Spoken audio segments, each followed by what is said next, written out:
Welcome to Ultimate DIY, where you learn to be your own handyman. Today we are going to cover range hoods.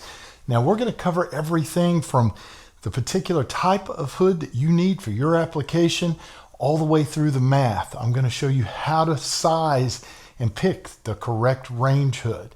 So let's get into it.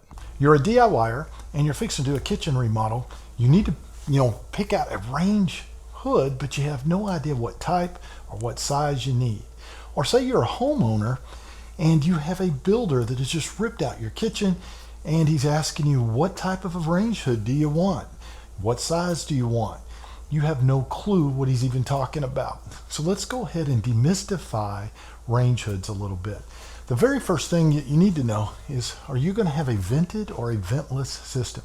Vented means it's going to have a pipe that's going to attach to the vent hood, and it's going to go through your ceiling and up through your roof and vent to the outside, or it's going to have an elbow and turn and go out the back wall and vent outside that way. It's going to remove the excess heat, the oil, and all the smoke and get it out of your house. Now the other type is going to be the ventless. It's going to use inserts, something like this, but they look more like a screen mesh. And you're simply going to periodically pull those screen inserts down and wash them out. They help to reduce the oil and the smoke, but they really don't help much with heat at all. If you have a choice and you can actually pick, I would go with the vented system. It's going to be much better for your house. It's going to be much better for you. Now, the next thing that we need to know is, what type of a unit are we going to actually install? There's three basic types that install on the walls. Those three basic types are going to be a standalone complete. That's going to look very much like the unit I showed you in the very beginning of the video. And that unit will have the motor, it'll have the housing, it'll have what's called the chimney on it.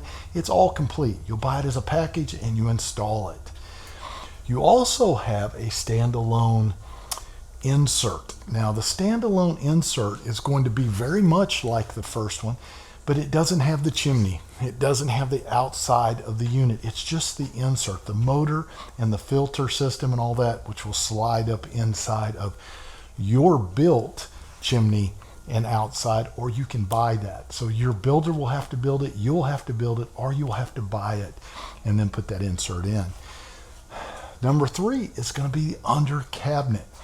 So if you have cabinets going across the top, you can simply buy a unit that bolts or mounts directly underneath your cabinet. Now those can be vented or ventless. A lot of them will have a switch and you decide which way you want to go, and it will either take the air through it, clean it, and shoot it back into the room, or it will go straight up and out of the home. So that's your basic types. There are other types. You have things like pop-up little vents that will pop up in the back of a unit like this and suck the air down and clean it.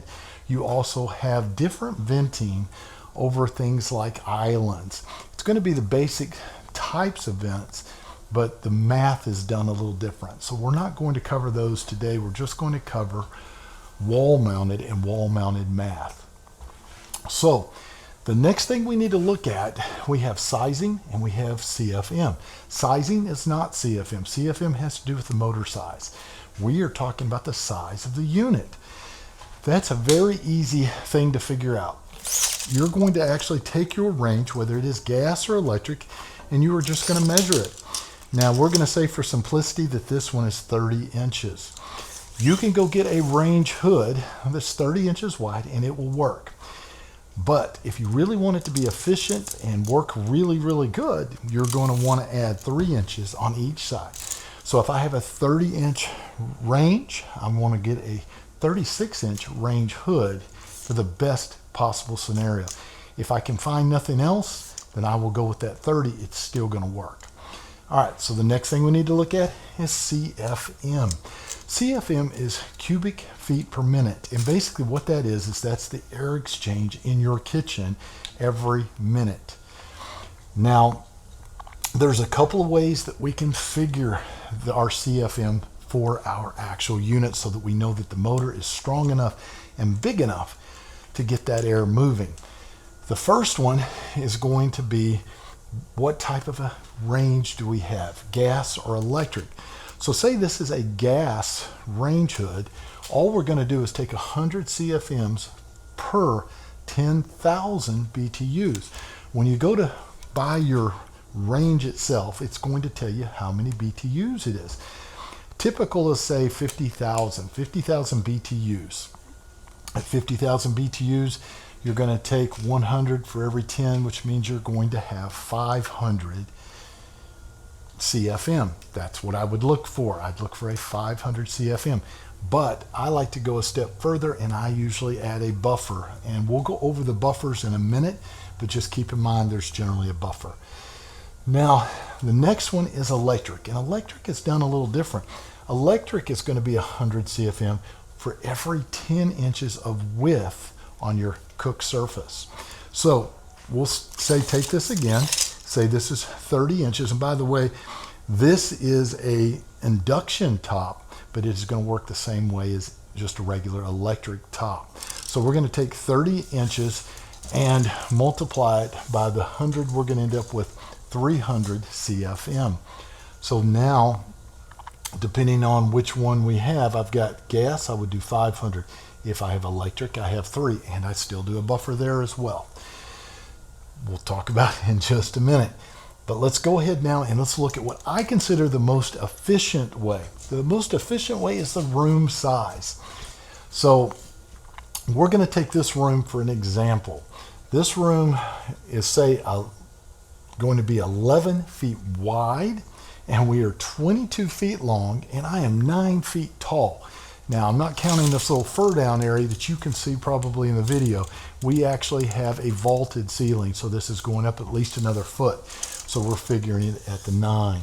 So if you multiply the 11 times the 22 times the 9, you get 2178. Now, I am going to divide by 4. Now, you're asking, why would you divide by 4? I'm dividing by 4 because that is our minutes. So our CFM is cubic feet per minute. We are going to do cubic feet per 4 minutes because I believe that's a better formula for a kitchen. I want to circulate my complete volume of air in a kitchen one time every 4 minutes. So if I do that, I am going to get 545 CFM. Now, I cannot go buy a unit at 545 CFM. They're generally going to be done in hundreds, round numbers. So I need to round up, never round down.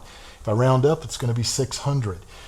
So going by this method on the room size, I have 600. So that is going to be very comparable to gas. But remember, I'm electric, so I would have been way undersized at 400. I'd have been 200 CFM different. Now, this is where it gets a little interesting. I do a couple of things different. Like I said, first is I round up. I get that number. Now I'm going to add a buffer. Now my buffer will be determined basically by things like if I've got the piping going up into the attic and I have elbows and turns and I'm going 20 feet to a wall to exit out of the house, I need to take all of that into consideration with my buffer. I also need to take into consideration what type of cooking is being done in the house that it's being installed in. Do I cook a lot of fish? Do I cook a lot of greasy foods, a lot of hot foods, smoky foods? All of these things will, impact my buffer. I like to generally give at least 100 as a buffer.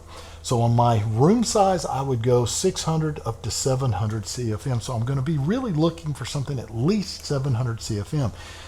If I'm looking at this gas version here, I'm going to go from 500 to 600. If I'm looking at the electric, I'm going to be going from 300 to 400. So as you can see, the one that's the largest is going to be the room, and that's why I believe it is the most accurate. Now, there is one other thing to keep in mind. When you oversize and you have it a little bigger, it gives you a buffer for noise. Because think about it this way. If I'm having to really clear a room and I've got an undersized unit, that means I have to have it on the max speed all the time, and it's going to be noisy. If I've got a unit that's a little larger, I can turn it to the medium speed and it is just as strong as the unit that was smaller, but it's now quieter. So that is another little pro tip that will help you. So there you go, guys. Really, really simple.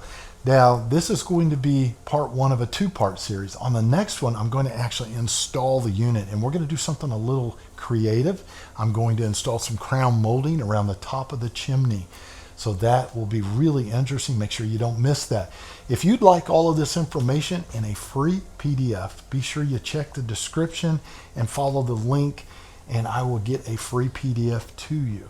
Now, if you are not a subscriber, please consider subscribing. Ring that little bell so you know about all of the upcoming videos as I release them. Leave me a comment. I really appreciate it. We'll see you guys on the next one.